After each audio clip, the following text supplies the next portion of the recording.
They mocked the girl in military surplus until an Apache helicopter circled the school and everything they thought they knew about Madison Torres turned out to be dead wrong. 17-year-old Madison Torres sat in the back corner of Jefferson High School's cafeteria, methodically eating her lunch while ignoring the whispers and snickers from nearby tables. Her olive-green military surplus jacket hung loose over her frame, paired with matching cargo pants and combat boots that had seen better days. To her classmates, she looked like another wannabe military kid trying too hard to seem tough. What they didn't know was that Madison Torres wasn't playing soldier. She was preparing for a war that most people couldn't imagine. But Madison Torres was far from ordinary, and her military surplus wasn't a fashion statement. For 3 years, Madison had been part of a classified program called Project Young Eagle, a highly compartmentalized initiative designed to identify and train exceptional teenagers who showed potential for advanced military operations. The program existed in the shadows of the education system, hidden behind the facade of after-school activities and weekend camping trips that were actually intensive tactical training exercises. Madison's recruitment had begun when she was 14, after she had demonstrated extraordinary situational awareness during a school shooting drill. While other students had followed standard procedures, Madison had identified 3 tactical flaws in the building's security and had mentally mapped alternative escape routes that would have saved crucial seconds in a real emergency. Her observations had been noted by a substitute teacher who wasn't actually a teacher at all, but a military intelligence officer conducting a routine assessment of potential candidates. Her parents believed she was participating in an advanced leadership program that would help with college applications. Her classmates thought she was obsessed with military culture because her father had served 2 tours in Iraq. The truth was that Madison Torres had been trained by some of the most elite operators in the U.S. military, and she possessed skills that most soldiers never developed. The military surplus clothing that drew so much mockery from her peers served a practical purpose that had nothing to do with fashion. The jacket contained hidden pockets filled with emergency equipment, a tactical radio, GPS beacon, first aid supplies, and tools that looked like ordinary school supplies, but could be used for escape and evasion if necessary. The cargo pants held additional equipment disguised as teenage accessories, and the combat boots were fitted with specialized soles that could provide traction in hostile environments. Madison had learned to ignore the comments from classmates who called her G.I. Jane or asked if she was planning to invade the cafeteria.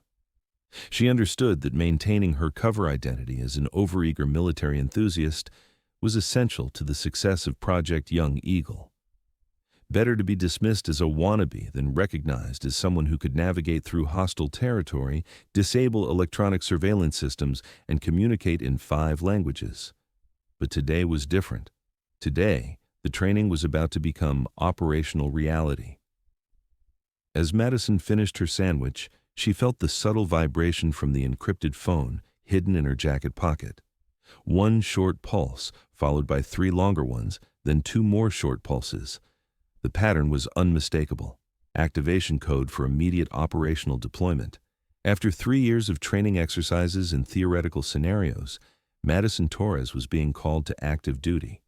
She casually checked the message on her regular phone while actually reading the encrypted display that only she could see. The mission parameters were being uploaded in real time, disguised as ordinary text messages about weekend plans. But Madison read the coded intelligence with growing concern. Target: international trafficking ring operating through seemingly legitimate humanitarian organization. Location: abandoned industrial facility, 47 miles northeast of the city. Hostages: 12 children, ages 8 to 16, abducted from various international locations. Threat level: extreme. Armed security, potential explosives, high probability of hostage execution if conventional law enforcement approach is detected. Mission: objective: reconnaissance and intelligence gathering for tactical rescue operation. Extraction: Apache helicopter, school football field, 13:47 hours. Madison glanced at her watch. It was 1:23 p.m. She had 24 minutes before extraction, which meant she needed to begin moving toward the football field without drawing attention from her classmates or school administration. She packed her lunch remains methodically, the same way she did every day, while her mind shifted into operational mode. 3 years of training had prepared her for this moment, but the transition from high school student to active intelligence asset was still surreal. As Madison stood to leave the cafeteria, she heard the familiar voices of Jessica Morrison and her circle of friends at a nearby table. "Look, G.I. Jane is probably going to practice shooting invisible enemies behind the gym," Jessica said loudly enough for Madison to hear. "I bet she sleeps in that military jacket," added Tyler Chen, Jessica's boyfriend, and the kind of teenager who peaked in high school. "Does she think she's going to war or something? My dad says kids like her are just trying to get attention because they don't have any real personality," chimed in Sarah Williams, whose father worked for the school district and considered himself an expert on teenage psychology. Madison walked past their table without reacting, but she filed away the comment about Tyler's attitude toward military service. In her experience, the people who mocked military preparation were often the first to need rescue when actual danger arose. She had learned this lesson during training exercises where civilian volunteers had been used to simulate hostage scenarios. The hallways of Jefferson High were crowded with students moving between classes, providing perfect cover for Madison's movement toward the school's rear exit. She had memorized the building's layout during her first week as a freshman, identifying all entrances, exits, camera positions, and potential choke points as part of her operational training. As she moved through the corridors, Madison's enhanced awareness picked up details that her classmates missed. The substitute teacher in room 204 was carrying herself with military bearing and had a radio earpiece that wasn't connected to any school communication system. The maintenance worker cleaning near the main office was positioning himself to observe student movement patterns. The exchange student who had arrived last week was asking too many questions about school security procedures. Madison realized that Jefferson High School was under some form of surveillance, possibly connected to her mission. The trafficking organization might have infiltrated the school to monitor potential threats, or there might be intelligence assets in place to protect her during the extraction process.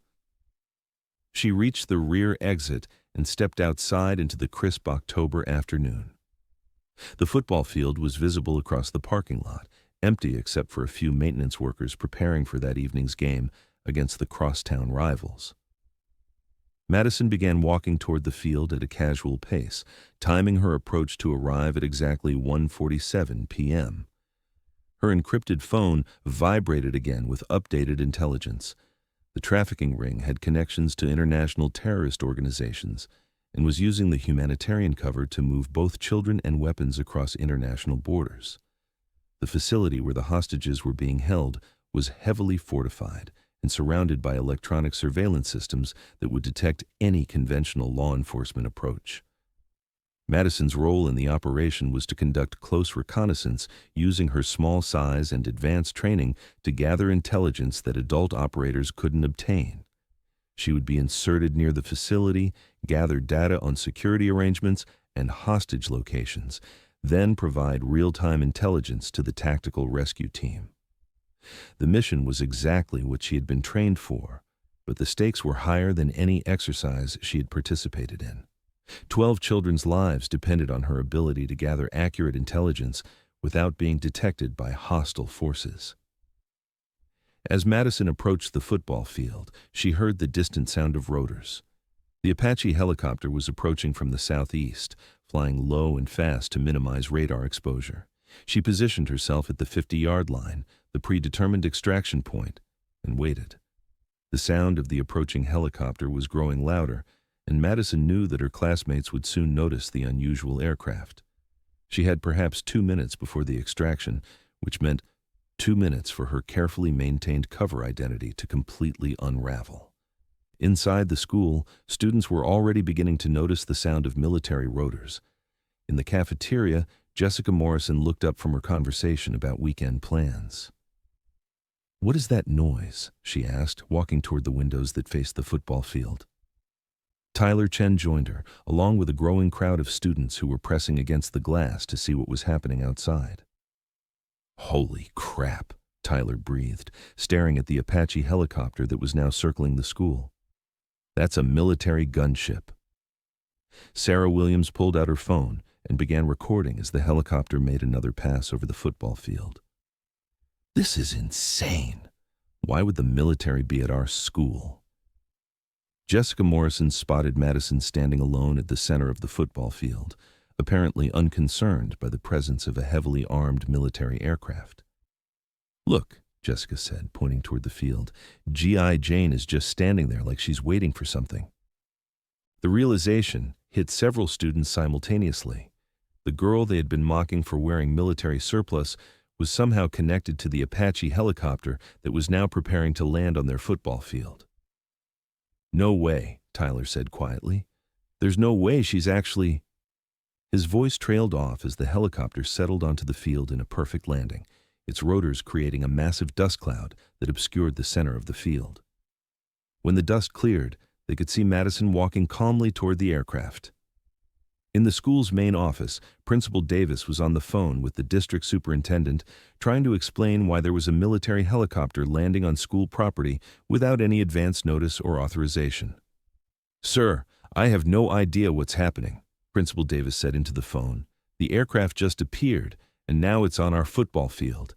Should I call the police?" The answer came not from the superintendent, but from a woman in a dark suit who had just entered his office without knocking. "Principal Davis, I'm Agent Sarah Chen with the Department of Defense. The helicopter on your field is conducting an authorized operation. Please ensure that no students or staff interfere with the extraction." Principal Davis stared at Agent Chen in confusion. "Extraction?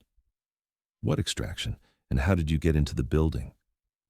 "One of your students, Madison Torres, is being deployed for a classified mission. Her participation in this operation is authorized at the highest levels of government." "Madison Torres? The girl who wears all that military clothing? She's just a 17-year-old student who's obsessed with Army stuff." Agent Chen smiled slightly.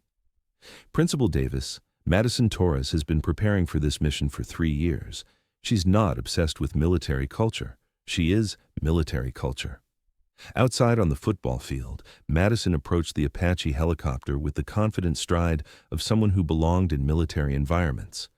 The pilot gestured for her to approach the crew compartment, where a tactical officer was waiting with mission equipment. Inside the school, hundreds of students pressed against windows to watch the impossible scene unfolding on their football field. The quiet girl they had dismissed as a military wannabe was being loaded into one of the most advanced attack helicopters in the U.S. military arsenal.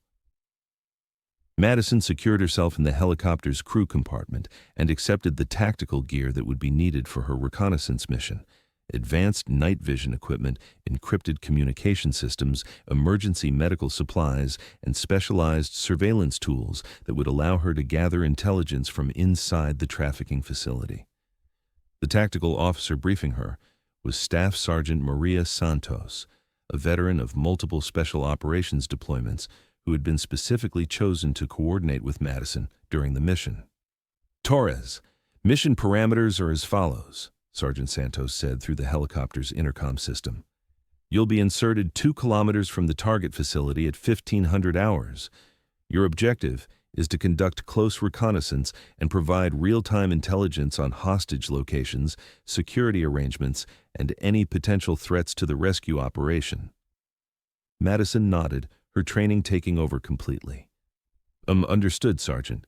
What's the timeline for the tactical rescue?" "Depends on the intelligence you provide.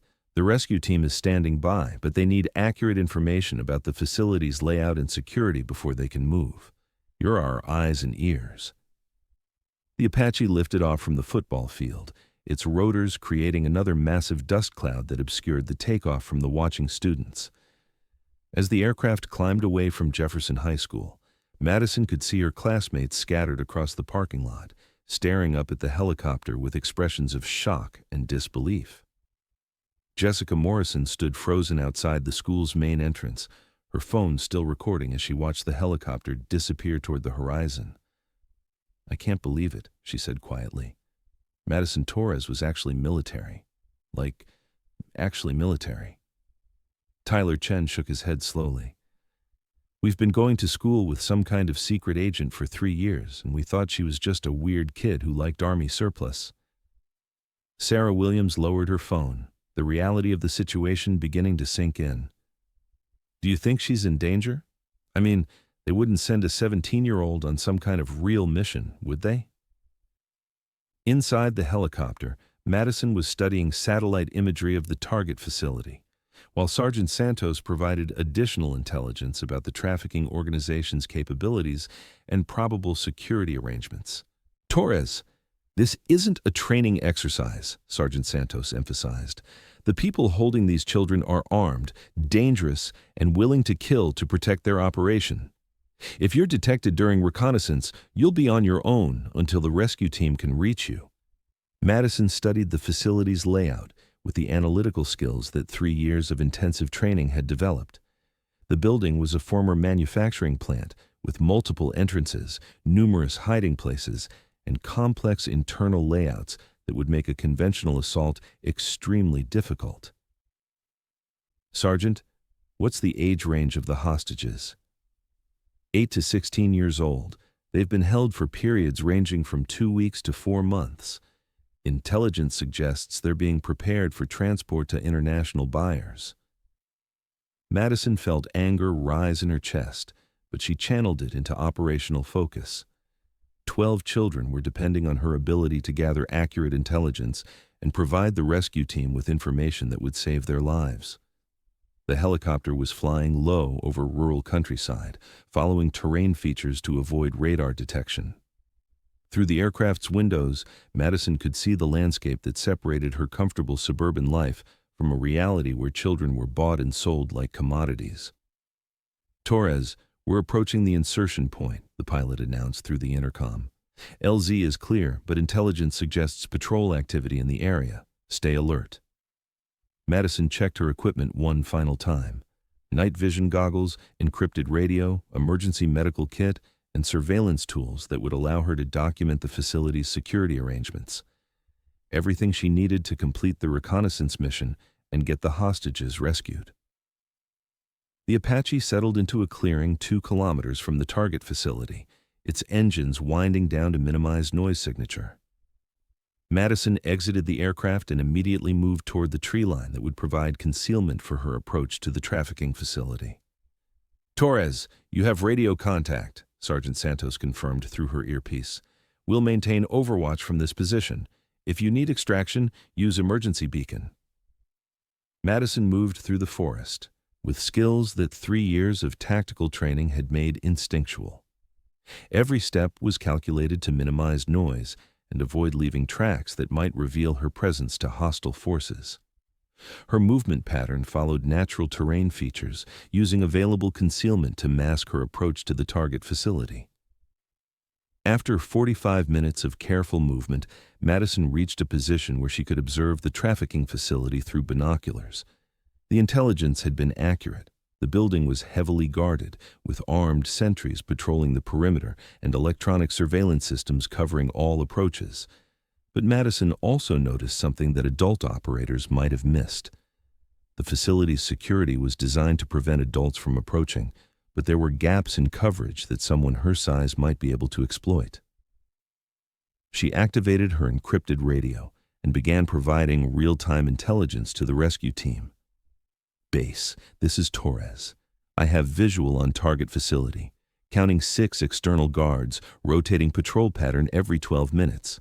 Electronic surveillance focused on adult height approach routes, but possible infiltration route identified on building's east side.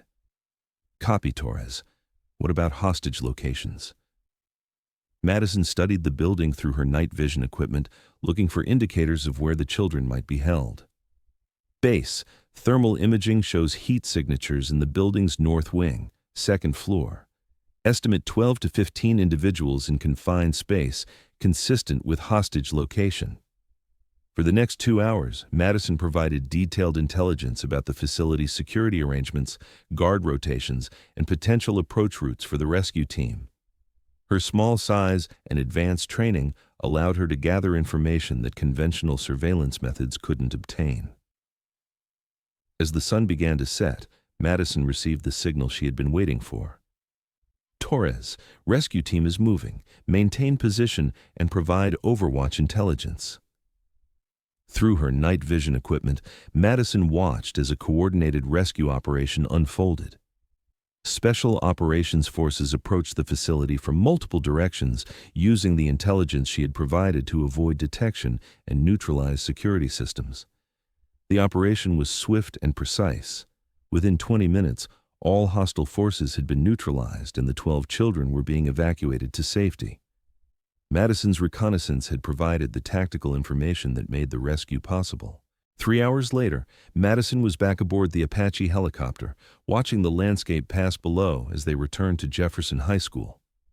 The mission had been successful, the children were safe, and the trafficking organization had been dismantled.